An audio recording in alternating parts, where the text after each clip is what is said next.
Good morning students, welcome back to online classes.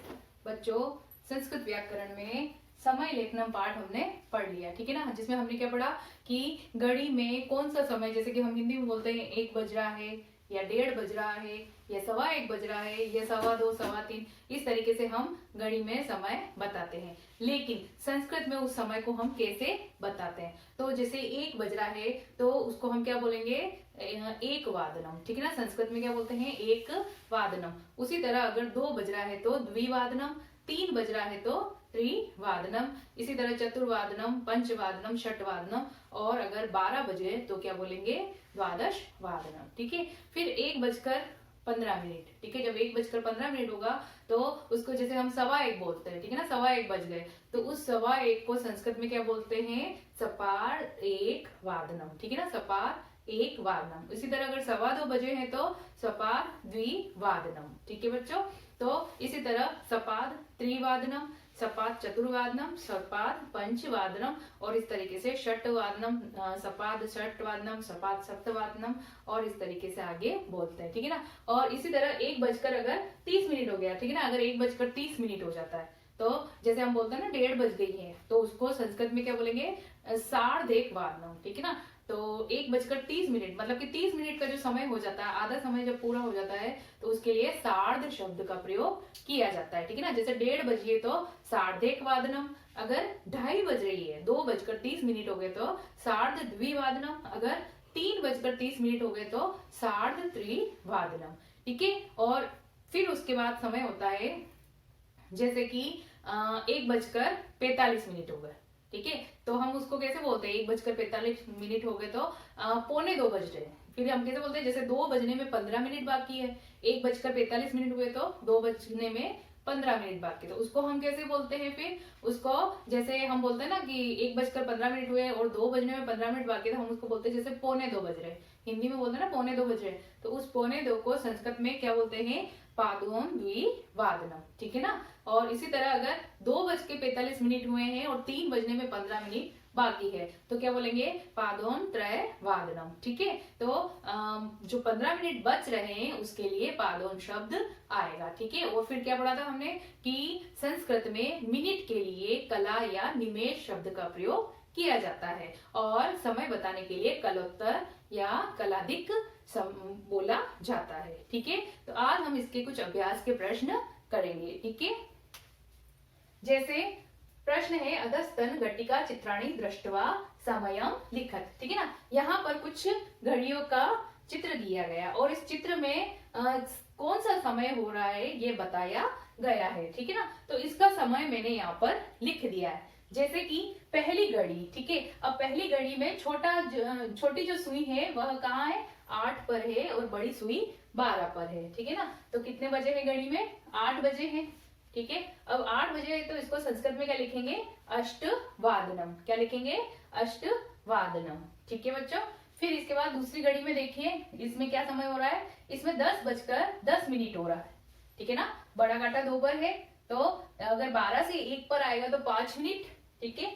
और 1 से वापस 2 पे आएगा तो 10 मिनट हो जाएंगे, ठीक है।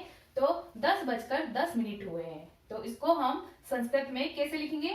10 कलोत्तर 10 वादने, ठीक है ना। 10 कलोत्तर यानी 10 मिनट, 10 बज के, ठीक है। 10:10 हो रहे हैं।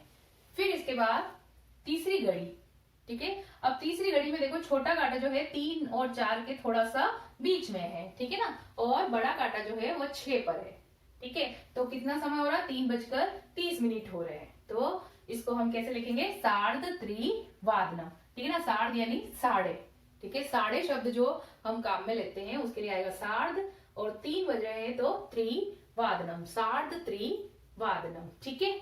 फिर इसके बाद चौथी घड़ी जो है इसमें 1:30 हो रहे हैं, यानी कि 1:30 बज रही है, ठीक है ना। 1:30 बज रही है तो इसको कैसे लिखेंगे? सार्ध एक वादनम, ठीक है ना। अब सार्ध एक है तो ए जो है ध में मिल गया है तो ये धे हो गया, तो इसको कैसे लिखेंगे? सार्धेक वादनम, ठीक है। और कैसे बोलेंगे? सार्धेक वादनम। फिर इसके बाद 4:15, ठीक है ना। अगली घड़ी में क्या समय हो रहा है? 4:15। जो बड़ा कांटा है वो 3 पर है और छोटा कांटा 4 पर है, तो 4:15 हुए तो इसके लिए हम कौन सा शब्द काम में लेंगे? जब 15 मिनट का समय हो जाता है तो उसके लिए हम सपाद, ठीक है ना। सवा के लिए कौन सा शब्द काम में लेंगे, सपाद, ठीक है, सवा, इसके लिए सपाद, ठीक है ना। तो 4:15 बज रहे हैं तो संस्कृत में कैसे बोलेंगे, सपाद चतुर्वादने, ठीक है ना, सपाद चतुर्वादने। फिर इसके बाद अगली घड़ी में 9:15 हो रहे हैं, ठीक है ना, 9:15 बज रहे हैं तो 9:15 बज रहे हैं तो सवा के लिए कौन सा आएगा, सपाद शब्द आएगा, और 9 बज रहे हैं यानी कि नववादने, ठीक है, सपाद नववादने।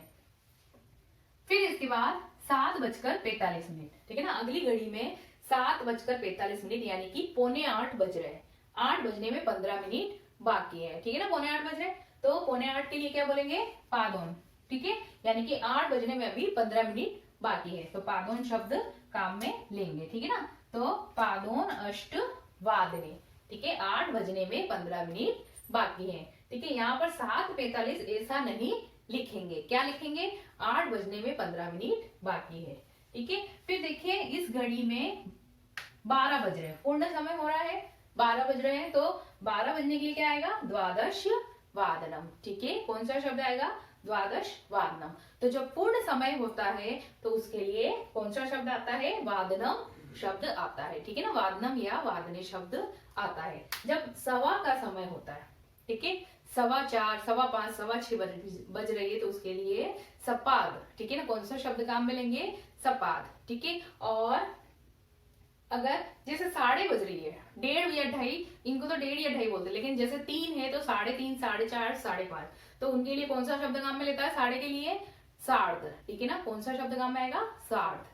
और उसी तरह अगर 45 मिनट हो जाते हैं, जैसे कि 7:45 या 9:45, 9:10 बज रहे हैं तो उसके लिए कौन सा शब्द आएगा, पादोन शब्द काम में लिया जाता है, ठीक है। तो बच्चों ये घड़ियों का चित्र बनाकर आप भी ये शब्द अपनी कॉपी में लिखिए। फिर बच्चों दूसरा प्रश्न है, निम्नलिखिते कार्यक्रमे अंकानाम स्थाने संस्कृत पदेषु समयम लिखत, ठीक है ना। तो यहाँ पर एक समय सारणी दी गई है, कार्यक्रम में कौन सा जो प्रोग्राम है, जैसे प्रार्थना कब होगी, ध्वजारोहण कब होगा, जलपान कब होगा और विसर्जन कब होगा, तो इसके बारे में उनके समय दिए कि भाई 8:30 पर प्रार्थना, 8:45 पर ध्वजारोहण और भाषण, 11:15 पर जलपान होगा और 12 बजे सभा का विसर्जन हो जाएगा, ठीक है। तो इनको संस्कृत में लिखना है, जैसे कि प्रातः डेश 8:30, ठीक है ना, 8:30 मतलब कि 8:30 बजे वादने प्रार्थना हुई, ठीक है। तो 8:30 के लिए क्या आएगा, 8:30 बजे के लिए सार्ध, अब अष्ट है तो सार्धा हो जाएगा, ठीक है ना, सार्धाष्ट वाद नम, ठीक है, सार्ध में अष्ट जुड़ जाएगा, सार्धाष्ट वादनम, ठीक है। तो यहाँ पर 8:30 के लिए आएगा सार्धाष्ट वादनम। फिर इसके बाद दूसरा वाक्य है, प्रातः 8:45, ठीक है ना, 8:45 बजे ध्वजारोहणम भाषणानी, यानी कि ध्वजारोहण और भाषण हुआ, तो 8:45 के लिए क्या आ जाएगा, पादोन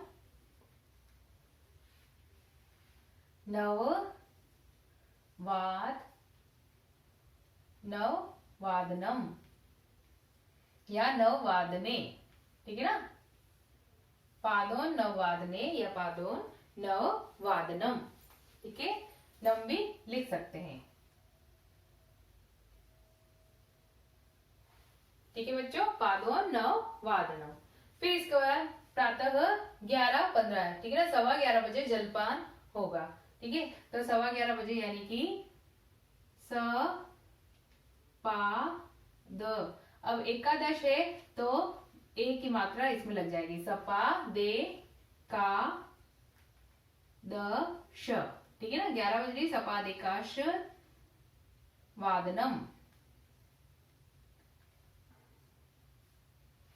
ठीक है, सपाद एकादश वादनम। फिर इसके बाद प्रातः 12 बजे विसर्जन, ठीक है ना, तो 12 बज रही है, पूर्ण समय हो रहा है, तो इसके लिए क्या आएगा, द्वादश वादनम, ठीक है, द्वादश वादनम, ठीक है बच्चों, 12 बजे का समय है तो क्या आएगा, द्वादश वादनम। तो ये समय जो है ये आप अपनी कॉपी में लिख लीजिए, ये वाक्य लिख के, और इनके समय लिखकर कोष्टक में जो समय दिया है उसको संस्कृत में लिख लीजिए, ठीक है। और आज जो ये काम जो आपको करवाया है ये आप अपनी कॉपी में कीजिए और इनको याद कीजिए, ठीक है बच्चों।